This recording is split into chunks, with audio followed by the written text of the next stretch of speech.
출근길 묵상 365 이야기 묵상 2021년 12월 12일 화의 화를 막아줄 당신의 아비가일은. 화가 많이 나는 세상입니다. 사실 화를 내는 것 자체는 문제가 되지 않습니다. 화를 내야 할 때 화를 낼 수 있어야 합니다. 가만히 살펴보니 사람들이 내는 화의 총량은 비슷한 것 같습니다. 화를 조금씩 자주 내는 사람들이 있고 모아두었다가 크게 화를 내는 사람들이 있습니다. 화는 이래도 저래도 고민거리입니다. 화를 내는 것도 문제이고 안 내도 문제가 생깁니다. 화 나는 대로 화를 낼 수도 없고 그렇다고 참기만 하면 힘드니 참 어렵습니다. 그러니 화의 부작용인 화를 막아주는 비법이 있다면 좋겠습니다. 이렇게 화의 화를 막아 결국 화를 잘 낸 사람 다윗을 발견할 수 있습니다. 사울왕의 핍박을 피해 망명생활을 하던 다윗이 부자였던 나발에게 모욕을 당한 후 화가 났습니다. 부하들을 데리고 나발의 집으로 쳐들어갔습니다. 만약 다윗이 나발의 집으로 달려가 나발 집안 사람들을 죽였다면 다윗의 인생에서 큰 과오로 남았을 것입니다. 그런데 이때 나발의 아내인 아비가일이 종들에게 자초지종을 듣고 신속하게 판단했습니다. 급히 떡 200덩이와 포도주 등 음식을 가지고 다윗을 맞으러 내려왔습니다. 아비가일은 엎드려 남편의 무례와 자신의 허물을 용서해 달라면서 다윗의 화를 누그러뜨렸습니다. 이때 다윗이 아비가일에게 말합니다. 오늘 너를 보내어 나를 영접하게 하신 이스라엘의 하나님 여호와를 찬송할지로다. 또 내 지혜를 칭찬할지며 또 내게 복이 있을지로다. 오늘 내가 피를 흘릴 것과 친히 복수하는 것을 내가 막았느니라. 화를 내지 않는 사람은 없는데 우리에게도 아비가일이 필요합니다. 우리의 아비가일은 가족이나 친구일 수도 있고 동료 직원일 수도 있습니다.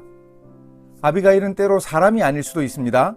화가 날 때 복수하지 말고 하나님께 맡기라는 말씀에 대한 기억도 아비가일이 될 수 있습니다. 화가 날 때 꼭 기억해야 할 말씀이 있는데 하나님이 이스라엘의 원수에 대해 이렇게 말씀하셨습니다. 그들이 실족할 그때에 내가 보복하리라.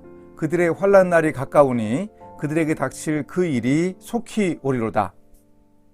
하나님이 분명하게 말씀하셨습니다. 내가 보복하리라. 복수는 우리의 소관이 아니라 하나님이 하시는 일입니다. 때로 어떤 장소가 아비가일이 될 수도 있습니다. 한 건설회사에 입사했던 여성 직원이 겪은 일을 예전에 월간 일하는 제자들에서 소개했습니다.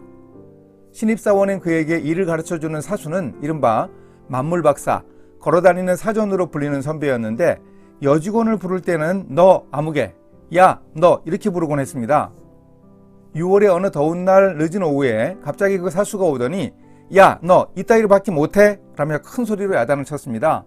100여 명이 근무하는 개방형 사무실에서 다른 모든 직원이 듣고 있는데 창피하기도 하고 화가 났습니다. 옆에 있는 서류 뭉치를 잔뜩 집어들고는 힘껏 던져버렸습니다. 서류 뭉치가 퍼덕 하면서 바닥에 떨어지는 소리에 정신이 번쩍 들었다고 합니다. 이 직원은 본능적으로 사무실 문을 열고 뛰쳐나갔습니다.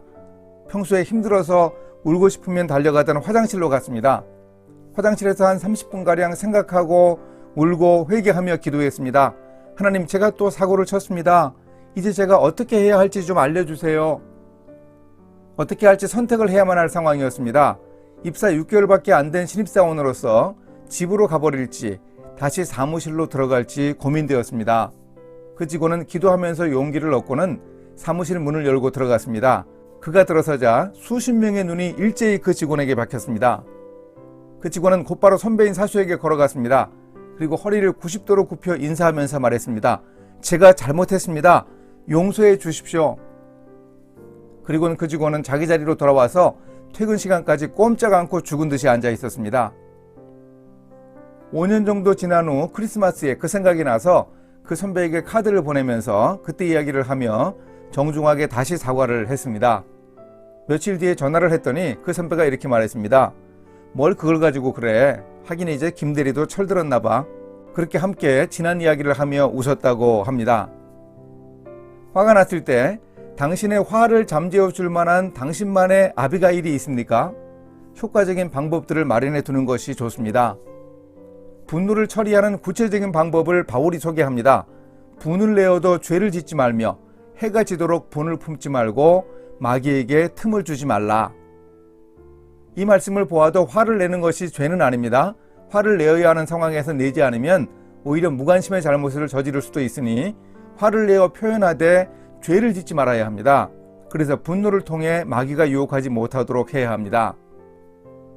바울은 유대인들에게 있어서 하루의 끝인 해가 지는 때까지 분노를 마음에 품지 말라고 지적합니다. 우리의 시간관점으로 하루의 끝은 잠자리에 드는 시간이라고 할 수 있습니다.